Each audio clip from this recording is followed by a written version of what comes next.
Bonjour à tous. Je me réjouis de vous retrouver dans le podcast Ma Voix de la Vente. Ce podcast qui va vous donner envie de mieux vendre en moins de 5 minutes. Aujourd'hui, je vous emmène dans le verger de mon enfance.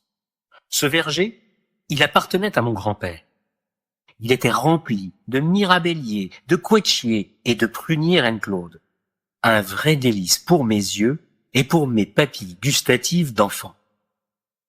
Même si mon aïeul ne goûtait pas trop l'idée qu'on mange ses fruits en même temps qu'on les cueillait et surtout qu'on crache les noyaux sur le sol parfaitement nettoyé et désherbé. Tous ces arbres me donnaient le tournis quand était venu le temps de la cueillette. Pour l'occasion, toute la famille était réunie et mise à contribution.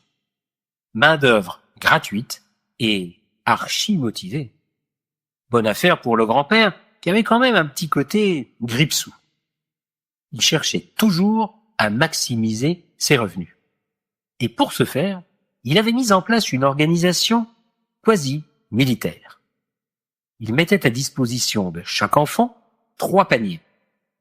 Le premier devait recevoir les plus beaux fruits. Il était impératif de les cueillir avec la queue. En effet, il les vendait au marché. Il fallait donc soigner la présentation. Le second panier recevait les fruits un peu talés. Ceux-là, on pouvait les cueillir sans la queue. Ils se retrouvaient dans la cuisine de ma grand-mère qui en faisait des confitures. Oh, la cuisine de ma grand-mère. Oh, ces confitures. J'en garde le souvenir comme de Madeleine de Proust. En fermant les yeux, je me vois encore ouvrir le pot au petit déjeuner, puis enlever la couche de paraffine qui protégeait cette œuvre culinaire et sentir le parfum exquis. Je sens encore le goût dans ma bouche d'arôme, de sucre, de cette première cuillère dégustée avec délectation. Quel ravissement de papilles! Et le troisième panier, à votre avis, à quoi servait-il? On le destinait aux fruits tellement abîmés qu'ils ne pouvaient pas terminer dans la confiture. Mon grand-père les portait au bouilleur de cru qui les transformait en gnôle. Et c'est là qu'il fallait pas se tromper. Mon grand-père arpentait le verger dans tous les sens, pendant que nous étions affairés dans les arbres. Il vérifiait que nous avions pris les bonnes décisions quant à la destination des paniers, surtout entre le 2e et le 3e. Je garde de cette époque un excellent souvenir, même si le vieux était quand même pas très cool. En y repensant, je me dis qu'il avait quand même tout compris de la RSE et de ses avantages. Il réussissait à créer un parfait équilibre entre toutes les parties prenantes de son entreprise Vergeux. Sur le plan économique, il gagnait sur chacun des paniers. Sur le plan social, il donnait une activité remplie de sens à ses ouvriers. Et sur le plan environnemental, il n'y avait pas de déchets. Tout se trouvait valorisé dans les paniers.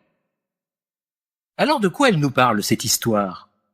Elle nous parle de l'intérêt d'assurer un parfait équilibre entre l'économique, le social et l'environnement pour réussir. Mon grand-père ne gâchait rien. Il savait donner du sens au travail. Il respectait son outil de production. Il faisait de la qualité. Il savait créer de la valeur avec ce qu'il possédait. Cette règle d'or, chaque entrepreneur doit se l'appliquer pour réussir. Alors maintenant, mes amis, à vous de jouer.